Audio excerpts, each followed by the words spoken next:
Good morning, everyone. I am glad everyone could make it. I am Takashi Hida from Brazil. I have no financial interest in the company or the products presented here.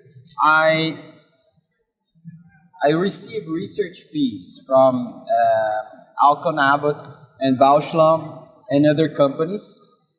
And I would like to thank AZICO for this kind invitation. But today, I would like to share my experience with the Femto-Cataract laser cataract surgery. I so far perform about 6,000 surgeries, normal surgeries, a year. And in this 6,000, 1,000, I perform Femto. So since 2013, I perform about 3,200 cases and in focus with advanced technology IOLs. In my practice, I perform laser cataract surgery with Catalyst and LensX systems. The use of laser is more precise, accurate, reproducible, have more stability, more safety, and of course, the aim goal, the visual recovery. Okay. Everybody's hearing well? Fine? Okay. Well, I would like to share my experience with Femto laser cataract surgery using these AZICO manufacturing instruments.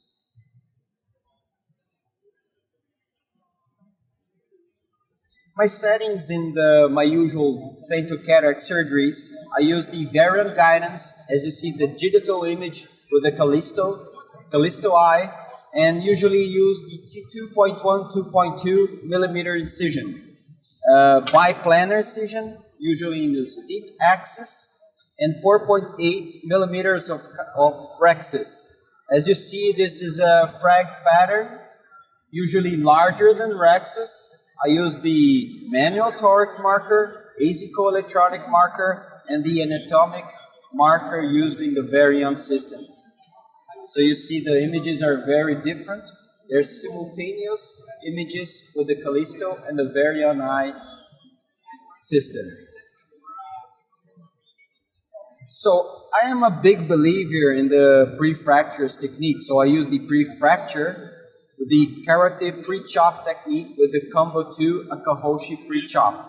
This is my traditional, usual surgery. The base concept of the frag pattern is because you have a more precise and more accurate fragmentation with the pre-chop. Oh, since I use the pre-chop, I wanted to show my non-Femto-Cataract.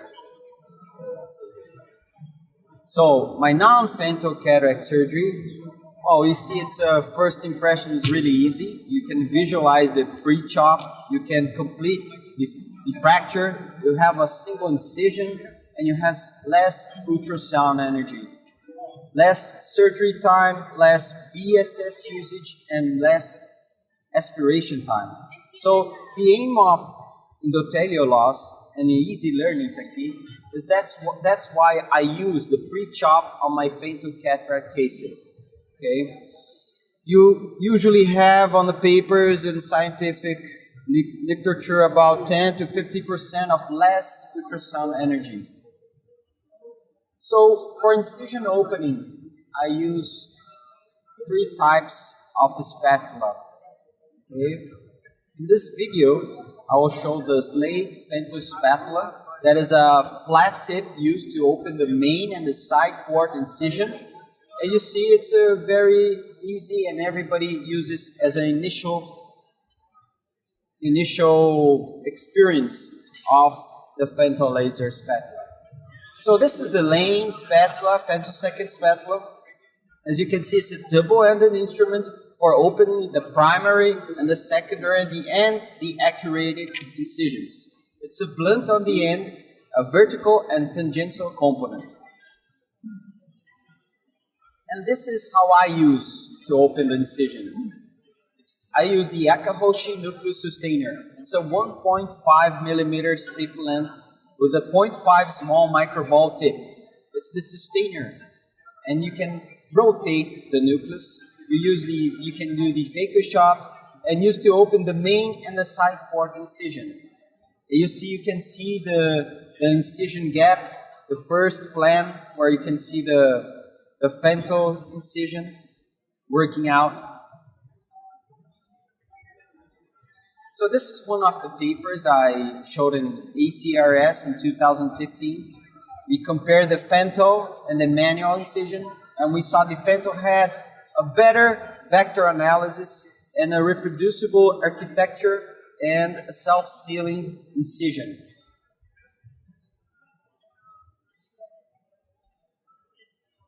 I'll tell about the lens removal with the Harmonix technology. The Harmonix technology, as you can see, the best combination is the Harmonix and the Centurion Active Fluidics technology. Okay? Usually this tip is for a bevel down surgeon, so you can have a complete contact with the nucleus surface, and you can get the core better, as Dr. Akahoshi recommends. You can have a complete occlusion of the ultrasound tip, and you can remove the nucleus more efficiently. One and a half and then another. So this is my study where I can show we had a learning curve. We have a group 1 with 246 LASIK surgeries and 2,500 on the group 2. As you can see, we had a learning curve even for self-sealing of the incision, but none of the cases needed corneal suture. Femto-Cataract present learning curve and all the comparison groups. The group 2 had a faster procedure, and with the new softwares and the vasoconstrictor agents, we had an improving of the redness after the surgery. And as you can see, it gets more faster. Comparing the pre-operative complication after cataract surgery between groups, one case required a mechanical pupillar dilatation, but incomplete fragmentation occurred in cataract due to high degree of sclerosis lenses.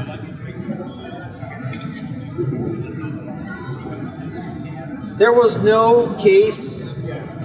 only one case with the decimate detachment, okay, that we required gas. So we see some publication about this, but as I said, we have a learning curve. We learn you will never have one case like this. In capsulotomy, we had 3 cases of posterior capsular rupture. 2 cases was consecutive and in the same day. So I include this data is included on our learning curve. One thing I recommend is the Akahoshi contraction technique using the Royale 3. Okay. So the hint here is to leave the optic bend over the optic, and the optic junction with a form of an elbow. You see a form of an elbow. So this first part will be introduced in incision. This Royale 3 is designed from Alcon C&D cartridge. Remember, C&D cartridge. And as you can see, the gold tip to increase the visualization when you push the cartridge, the lens in the cartridge. So the Royale 3 IOL injector is a speedy single-hand injection with a single action. It's really fast, really soft. That's why I really recommend this device for injection the IOL. Other thing I use mostly is the Akahoshi Mini Curve INA tip. last year I published in the JCRS, the journal, the Hurricane INA technique that I showed in the, I did this paper on Moro 9 Institute with the linear Werner, showing the Akahoshi mini curved INA tip, 22 gauge curved with a 0.7 tip, is specially designed to allow this and reach any part of the capsular bag. Especially using a tangential aspiration one-step technique within a small incision. See, this tip is designed for a 1.8 millimeter incision. Okay, so if you perform this in a large incision, still will help you a lot. Okay, and here we can see the Miyake view, the cortical aspiration technique. It's a one-step continuous circular aspiration maneuver. You can see this in the journal as well. The other thing is that this maneuver, you have to polish. I'm showing here a polish with the Miyake view. And the thing is, the Akahoshi mini curve INA tip, the 20 gauge one, has a sound blasted surface on the tip that helps and allows to polish. See?